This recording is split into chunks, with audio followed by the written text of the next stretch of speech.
Noon and evening, we do see highs in the upper 60s and low 70s. From the KIRO 7 Pinpoint Weather Center, I'm meteorologist Claire Anderson. It is partly sunny and 65 degrees in downtown Seattle.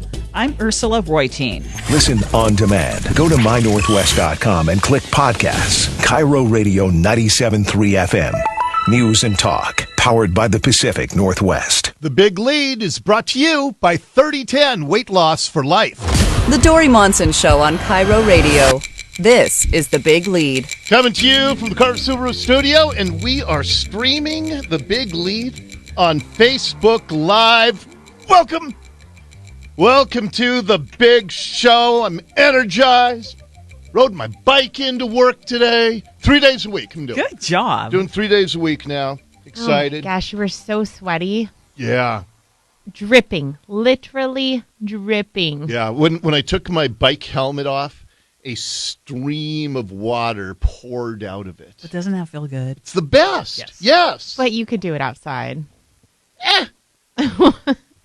Take your helmet off outside. Then how would coworkers know what a hard worker I am? Exactly. You want them to know. Exactly. It's all by a the big sweaty show. clothes you have draped all around your desk right now, drying out. That's the challenge is I have to wear the same clothes biking home, and so I have to dry them off on the back of my chair, and Nicole's disgusted by that. Or you could also, as I said, use a locker.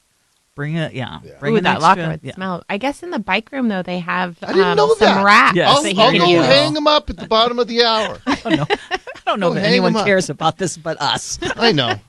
This is the story of my life, though. Everywhere I go, I get nagged. At home, I get nagged. At work, I get nagged. Every second of my life. What would you do without us? Okay, with that as a mere prelude, let's get right to The Big Lead. The Big Lead. Your tax dollars at work. As you just heard in Ursula's newscast, unbelievably, there are rumblings that Sound Transit wants to come back to us for more money for ST4. Now, as you heard in Ursula's cast, ST3 is way behind schedule, way over budget. But the thing that doesn't get reported, ST1 is not done yet. It is now 13 years behind schedule. They promised to get to the U District. They did not. Husky Stadium is not the U District. That is not what they promised. And there's no end in sight to this overrun. They are now 13 years over time. They are tens of billions of dollars over budget for the first phase. And, of course, being the criminal liars that they are, when they got to Husky Stadium, they said, on time and on budget, because we did a reset. And we just changed what we promised the voters. And we changed how much it was going to cost. And it is the most criminally corrupt public agency in the history of the United States. It's the most expensive. We're on the hook now for $100 billion. And when I talk to people around the country about this, they don't believe it because they've never heard of such a thing. They've never heard of a transit project costing $100 billion. And it will be obsolete by the time it's built out. It's a 19th century technology. We had trains back in the 1860s. And so it's incredibly outmoded technology. It is an incredibly bloated agency. It's run by criminals who overtax the value of your car and mine so that they can scam us out of even more money. And yet there's this advocacy group, Seattle Subway, a guy named Keith Kyle, and he says, no, it's time for ST4. Now understand, $100 billion, about 2 million people in the taxing district, that's $50,000 for every man, woman, and child If you have a family of 4, your contribution, and this is not made up, and people have to start thinking about this, about the cost versus benefit. If you have a family of 4, husband, wife, 2 kids, your family's proportional contribution is $200,000 to these criminals. And now they want to expand. Seattle Subway talked to Channel 4, ComoNews.com. We really want to focus on, what's the best way, what's the most environmentally friendly way to add capacity in Seattle and really help people get around easier and less stressfully. Oh, my goodness. Yeah, environmentally friendly. They've knocked down 5,500 trees. If you drive on I-5, just north of Northgate, you see the carnage of these beautiful old growth trees that have been cut down.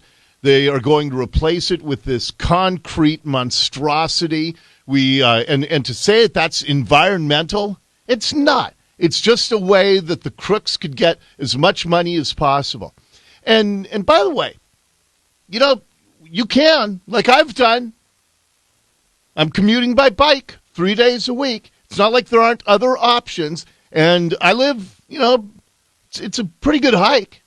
For me, it's 25 miles round trip. It's not the longest ride in the world, but it's a ride. And that's much more environmentally friendly. It's beautiful. Burke Gilman is an absolute gem.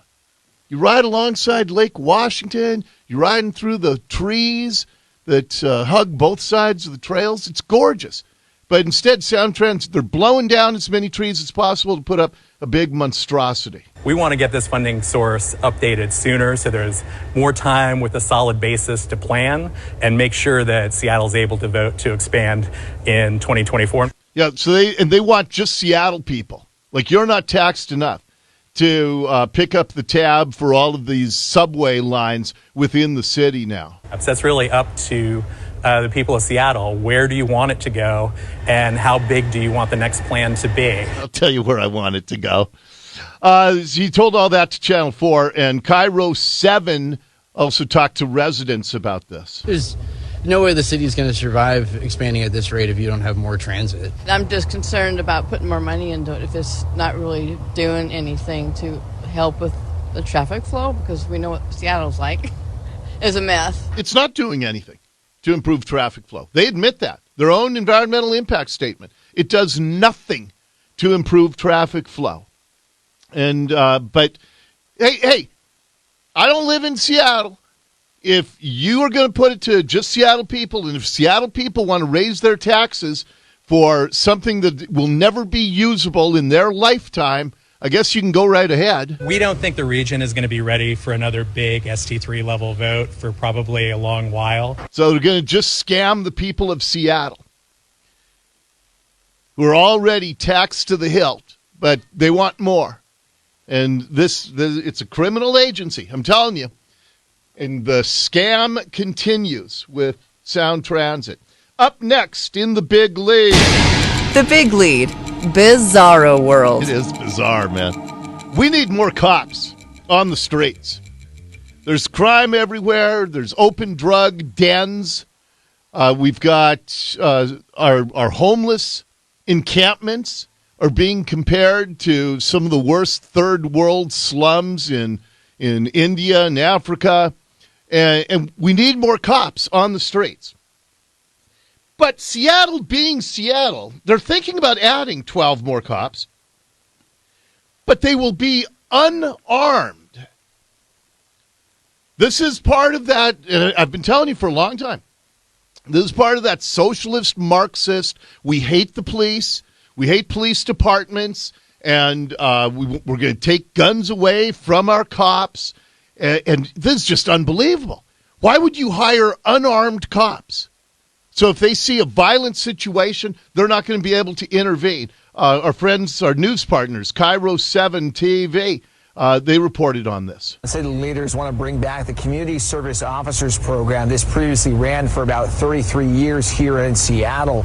Now, police say they have many more serious calls to answer. This would allow them to free them up and bridge that gap.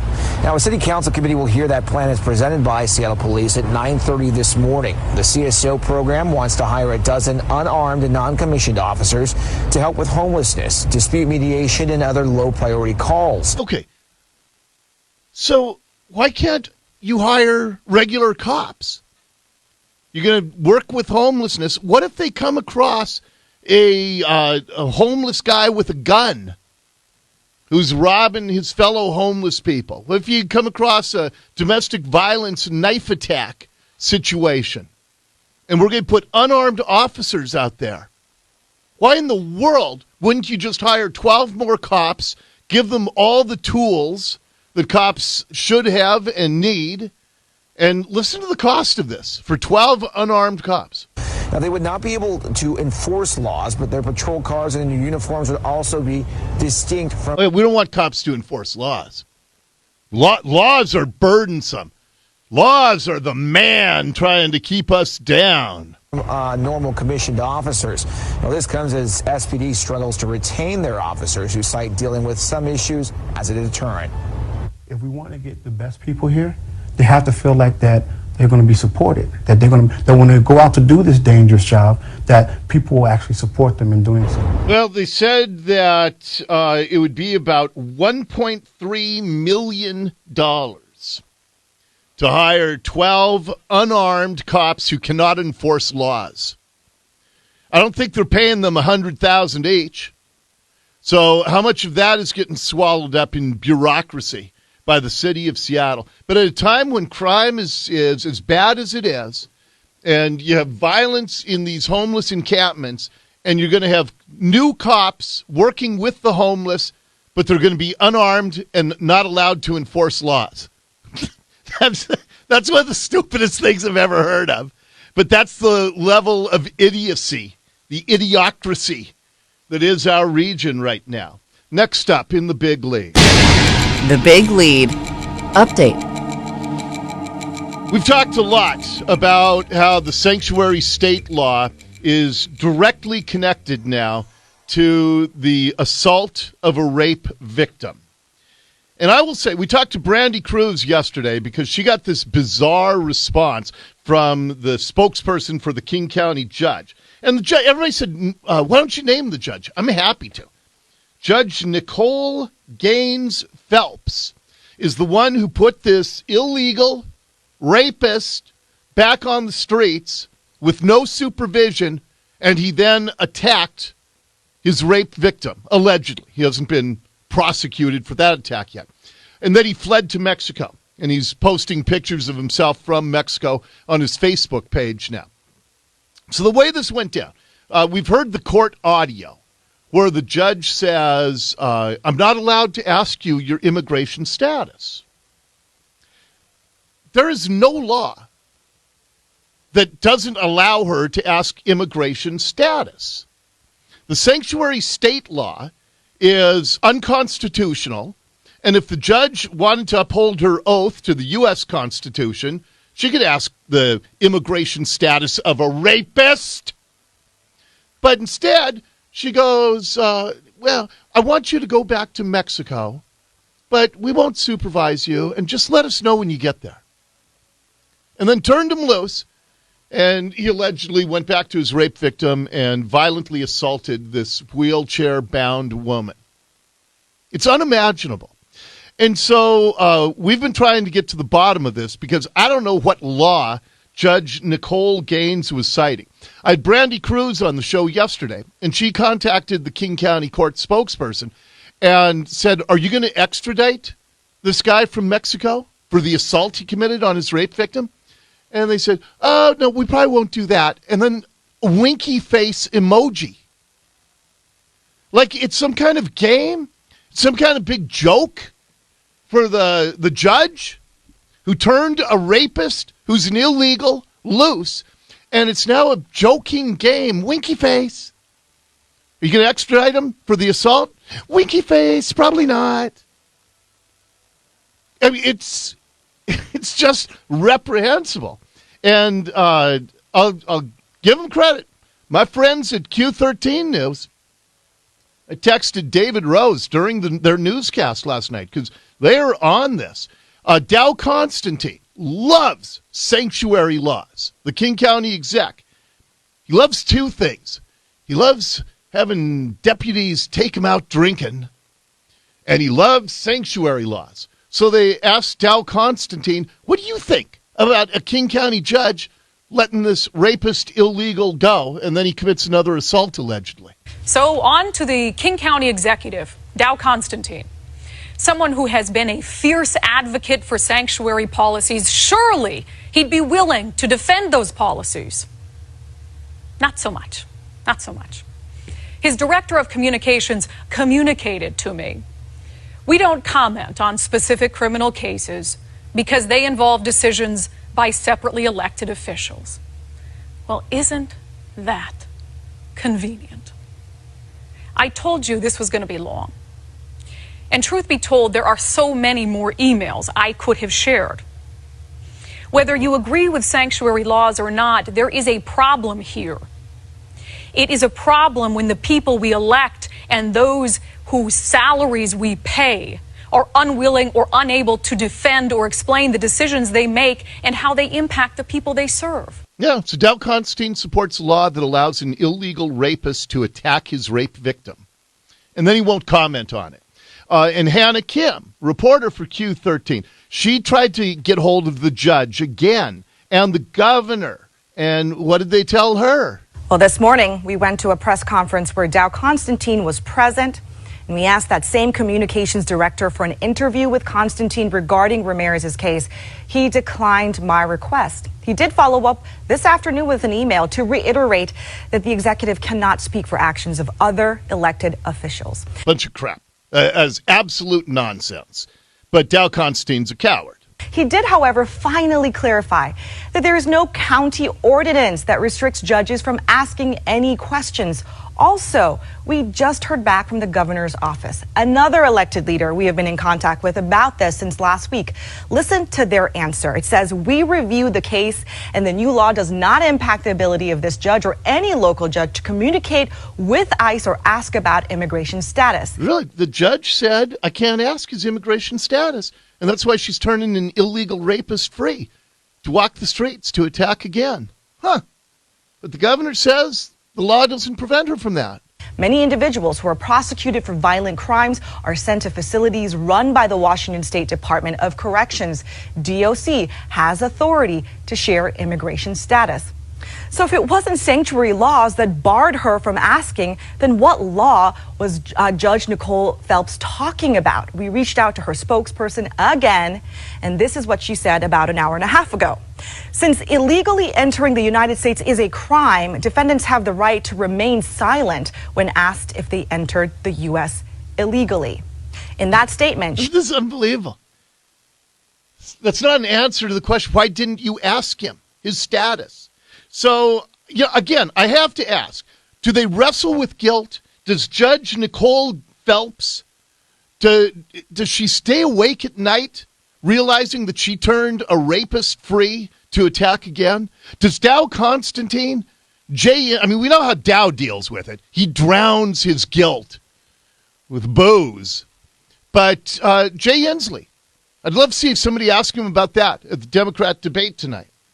These are the kind of leaders we have around here right now, and they're giving everybody the dodge. Good job to Q13 News for staying on this as well. That is your big lead for today. The Big Lead on KIRO Radio. We're going to check the news for you, and then the border camps. It is an illustration of how despicable politics and the media have gotten in this country. I will explain next.